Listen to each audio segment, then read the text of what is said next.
Cette licence professionnelle, elle existe depuis 2002. Elle est menée en partenariat avec le CFA Trajectoire, le lycée des métiers hôteliers et du tourisme à Guyancourt. L'objectif, c'est que les étudiants puissent se positionner sur des métiers de management, de chef de service ou de chef d'équipe dans des structures variées, donc dans des établissements hôteliers, des chaînes hôtelières, mais aussi de l'hôtellerie indépendante, du tourisme institutionnel, de l'événementiel. C'est une formation pluridisciplinaire avec des matières standards classiques générales, du droit, du tourisme, du lien de management, du marketing, et des matières métiers avec des formations spécialisées sur l'utilisation de logiciels métiers du tourisme, métiers de l'hôtellerie, avec des partenariats avec des professionnels, des grands groupes hôteliers, des entreprises. On les forme finalement à diriger, à créer, à développer, à négocier ce qui est les fonctions managériales de cadre dans les entreprises privées ou publiques. On accueille des étudiants avec un niveau Bac+2, alors essentiellement des BTS tourisme et hôtellerie, mais pas seulement.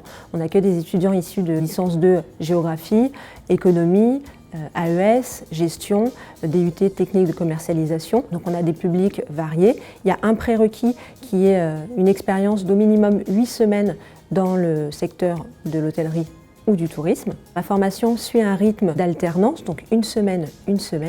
On accueille 3 types de publics, des étudiants en apprentissage, des étudiants en formation initiale et des étudiants en formation continue. Tout le monde suit le rythme de l'alternance. Je suis élève à l'UVSQ au sein de la licence d'hôtellerie et de restauration en apprentissage. Je suis en apprentissage, c'est ma 3e année en fait. Après le bac, j'ai fait un BTS tourisme. Et après ce BTS tourisme, je suis allée directement en licence professionnelle MTHI. Cette année, je suis dans un master développement et environnement. Ce qui m'a vraiment le plus plu, c'est ce côté professionnel.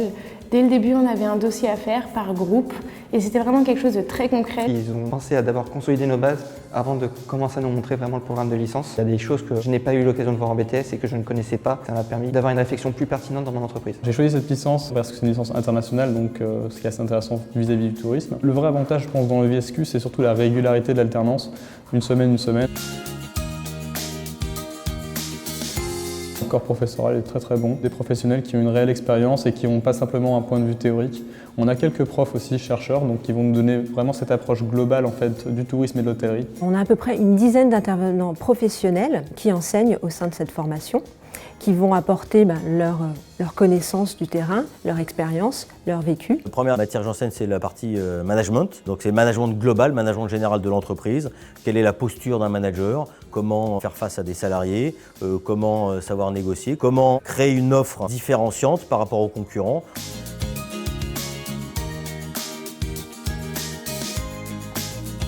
La licence professionnelle management et tourisme hôtellerie internationale est très bien intégrée dans le tissu hôtelier, elle est assez connue.